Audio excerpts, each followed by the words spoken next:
Joined us here at the Miller Lite Draft, is a defensive tackle for the Minnesota Vikings. He does that by day, but by night, specifically draft night, he's here undoubtedly to share with us what's going to happen within the next 45 minutes. Ladies and gentlemen, can I get a witness and/or a raucous round of applause for Harrison Phillips? Hey. Hello, Harrison. Hey. Harrison Phillips. It's a pleasure to see you guys. It's always fun to see the fans outside of the season, and I feel like I was at this event last year, but it feels a lot more congested, a lot more packed tonight. Yeah, for sure, with all that anticipation and everything for what could happen. But, you know, when talking about last year's Vikings defense or looking forward to what could happen next year, I quickly will reference that there were a handful of players on the defense that had the best seasons of their careers. And Harrison Phillips was one of them. I would argue Jordan Hicks was another, Josh Metellus was another, and so on and so on.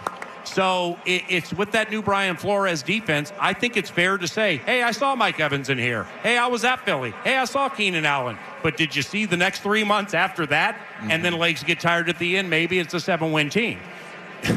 That 10, 11, 12 game, that defense, when it clicked last year, no matter what the names of the personnel were, and that included Daniil, a big name, it got really good, didn't it? Yeah, man. You don't want to look back at the last year too often. You're always kind of forward thinking and trying to stay in the present. But there was a stretch of football where I think we were the #1 defense in the NFL for a handful of weeks. And, we did catch our stride. And I think that you can lean your hat onto that to see that, hey, Coach Flores prepared us this way. We're a very talented team. We went and add even more additions in free agency. We're going to maybe add some more here in the next 3 days to become an even more talented team. But when you got a captain of the ship steering it the way that he is, there's really no ceiling for the defense. There's really no ceiling for the players that we have, because you can manipulate schemes to take someone's handicapped talent and go any which way you want with it. And I think that Brian Flores does that better than anybody in the NFL. And handicapped talent could be a really good player who's playing a little banged up. So 100%. The 100 went to 80. 1,000%. Yeah. Or a player who has some stuff going on outside of football who has to go with a lot of things. And so when you take the player side of things, which is what Kevin's been building here, and Kwesi, and I think that Vikings fan can be pretty optimistic about the 2024 Minnesota Vikings. So when did you think, you talk about that stretch during the season where you guys were arguably the top defense in the league, in the offseason, when did you see, was there a moment where you're like, all right, our defense is bought into what this guy's talking about? I mean, you've seen new coaches come in, you've seen new coordinators come in.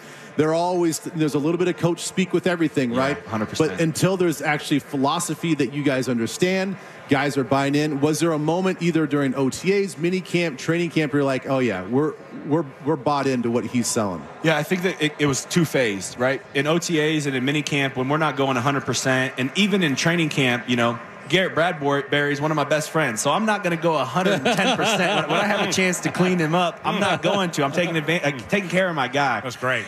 So I would say I saw it twofold. Number one, in OTAs, I think the consistency of Coach Flo always talks about you can't have unique results without unique relationships. And that's coach speak. But he backed it up week after week after week. And, as an example of that, this is our first week back in OTAs last Thursday. And to finish off the week, he took us all bowling during our meeting time. That he only gets us for a few hours a day, and he decided to go take us bowling. Did he pay for it? Yeah. I think he picked it up. Oh, wait. And what'd you roll?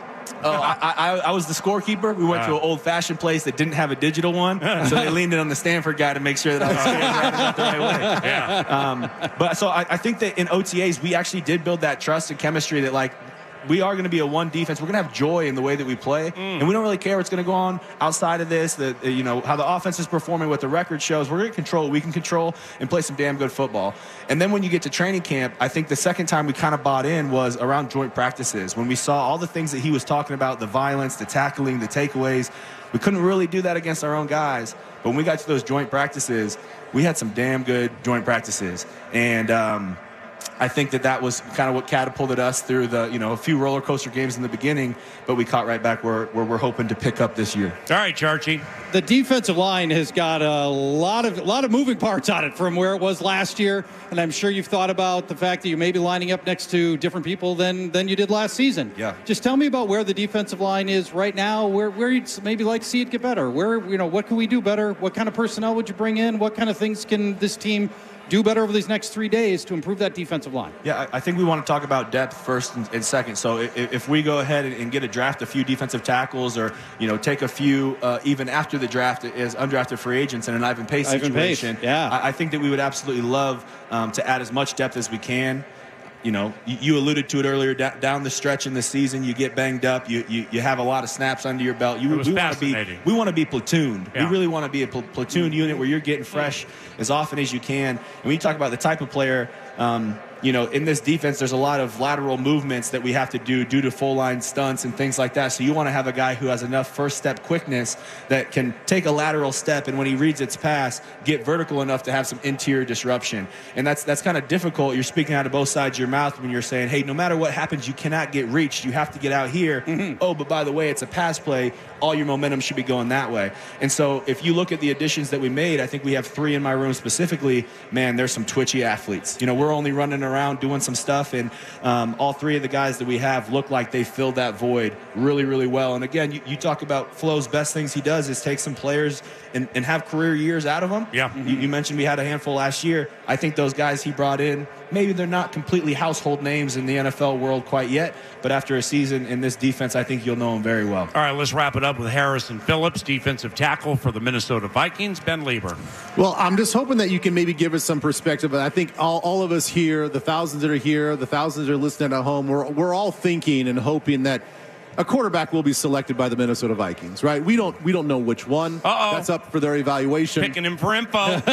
No, I'm not picking him. Not picking him for info. What I do want to know though is, from your perspective, can you explain from your mind how difficult it is for any one of these quarterbacks? It doesn't matter if it's Caleb Williams, how difficult it is for a young rookie, no matter the success, Heisman Trophy winners, to come into the NFL and be productive and be a leader on day one. It's a different game. The National Football League is a different game than college football. And the early enough the rookie can understand that, regardless of position, the better success he's going to have. And so you'll have a rookie come in stubborn, stuck in his own ways, and say, I've got this. I've figured it out. I've already become an All-American. I already was drafted here. I got it figured out. And that just delays the growth for them tremendously. And so I think the biggest thing in our team, and why, if we decide to take a quarterback at some point in this draft, the biggest benefit that he'll have is he has a fantastic room. I mean, you look at Nick Mullins and what he's done in his career, and the type of leader that he does, and how he collects men around him and does things the right way. Yeah. And then you go get Sam. And I played against Sam a few years at Stanford, and I think he has more wins against each other than I do. I know what it's like to chase that son of a gun around. Come on, man. He's quite an athlete. When I saw that we signed him, I reached out right away and said, we are so pumped to have you on board. That's a player that's going to win you football games in the National Football League. And so you get a room with those guys in it, and a player that we drafted last year who's now going into year 2, having a huge step of an offseason. That's a great collection for somebody to come in, to grow, to learn, and to be his best self. But again, you have to take that slice of humble pie and understand that this is a different game and you don't have it figured out here. All right, before we say goodbye, because I don't get like film watching and scheme, despite how long I've done it, like you and Ben Lieber. But when I say last year was fascinating, here's what I mean from the announcer/Rube fan perspective. Like I said, the first 3 games, okay, we're learning things. Now you got 200 some odd reps on film. So when you, correct me if I'm wrong, when you line the 7 up across the line of scrimmage, and they've now seen it 70 times, major advantage, I would assume, because I saw it for 2 months and change, like you said. Went to number 1, but then injuries take place. DJ Wanham having the best season of his career, but then the depth starts to get tired. And so at the end, you got some tired legs, but there was a long patch in there where when people talk about the defense moving forward or defensive players in the draft who can help, great. But let's not forget that Brian, when he got here, Flores, that what the right people said about him was he takes mediocre and makes it good. He takes good and makes it very good. And he takes very good and makes it above very good if they listen. Mm-hmm. And this team is born of love and tightness in the locker room and genuinely cares. Even if you're at Philadelphia and Devontae Smith's getting over the top and you see Flores tapping, as Byron Murphy comes over, Flores tapping his chest. That's my bad. Culpability. That's hard to get, and you guys have it, man. I thought you guys were great last year. Yeah, it was really fun. You mentioned a lot of the great things, and even with last year, you might call it tired legs, you might call it injuries, you might call it getting figured out. I got you. I can promise this year we have a lot more cards in the deck and a few more hats. The tricks that Flo's got up his sleeve. It's really cool. Well, we with no intel, hoping there's some type of trade for a quarterback. I think that'd be really cool. Even if he doesn't play next year and is Darnold the whole year, great. How about that competition? You trying to run down J.J. McCarthy or Drake May in training camp, and he's playing in the preseason games? I'm not going to get close to nobody. What are you better than them drafting Jerzon Newton, who plays your position from Illinois. Yeah, I guess. You're fine, man. Hey, I don't want to hit nobody. I got you. God bless you, man. Yeah, thank you. Harrison Phillips, ladies and gentlemen. That's salt to the earth right there, and he's darn good.